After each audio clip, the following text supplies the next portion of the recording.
So I think one of the hardest things for me, and this is relevant because I've seen a lot more videos on this recently. You know, you look at all the greats, right? Ronnie Coleman. I was watching a video this morning from Bill Goldberg, the wrestler from the WWE. Bunch of guys, right? There's another guy too. What the hell was his name? Wrestler from back in the day. All these guys, right? All the guys we watched growing up that, you know, were the superstars, right? They were the guys that we looked up to, you know, bodybuilding, fitness, sports, all that stuff, right?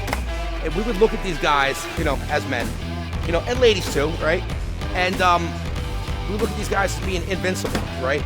And I know one of the biggest frustrations I had coming up when I was going through my journey, you know, losing the weight, being a former fat kid, was you would see these guys and they would go at these almost unfathomable paces and they would never get hurt, they would never get injured, right? And it always seemed like I was always battling some kind of injury, some kind of ailment. There was always something going on that I couldn't go as fast as I wanted to. And, you know, as much flack as social media gets, you know, one of the bigger things that I've noticed over the years, especially recently, is a lot of these guys posting up content talking about the different injuries they have, the different ailments they have, the things they're going through now, because when they were going through their prime, right, they did damage to their body and they got mileage on it, right, like wear and tear.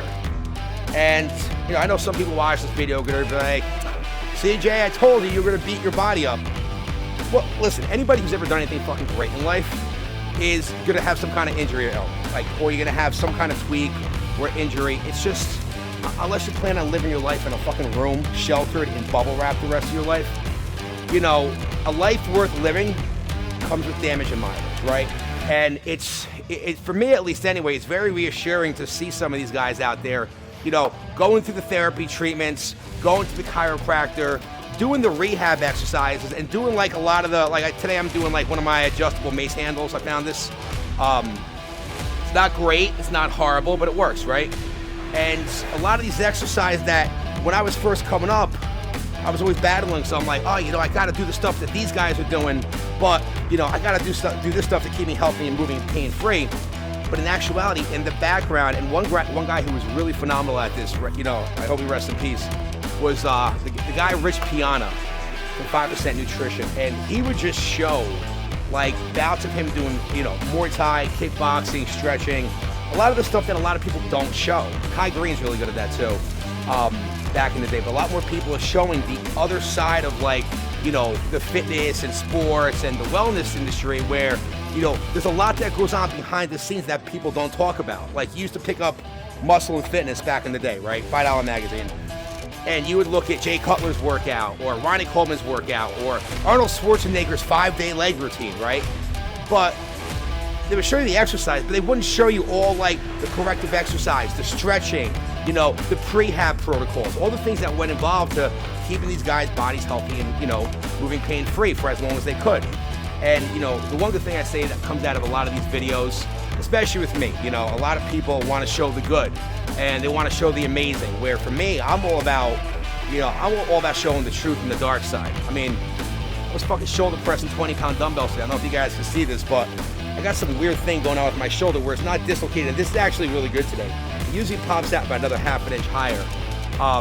It doesn't restrict me from doing anything, but there's something going on, you know? So a lot of the stuff I used to be able to do, I can't do as much anymore. And, you know, for a high performer or somebody who used to, like, define themselves as, like, the exercise and the strength training that they used to do, you know, that could be rough. That could be very rough. But I've come to grasp with the fact that, you know, in my 20s and 30s, I built a foundation, right? And now I can use that foundation to help keep me going forward. But you got to adapt to the times. And the biggest thing I can tell you guys is, you know, look at these social media pages for, like, guidance, inspiration, you know, just some kind of general direction to go in. But at the same time, you're going to have to write your own story. You're going to have to write your own novel, and you're going to have to write chapter by chapter the path you go on. Sure, you can use other people as examples, right? I mean, that's what it's all about, following the people who came before you. But sometimes, just because one person walked that path, it might have been the best path at that time, but it doesn't mean it's necessarily the right path right now, and it doesn't mean it's the right or the best path for you. So, don't be afraid to live your own life. Don't be afraid to write your own story. Use other people as examples, me, the great ones, the upcoming next generation of influencers, whoever. But at the same time, take all that shit with a grain of salt, because at the end of the day, the only story that really matters is your own.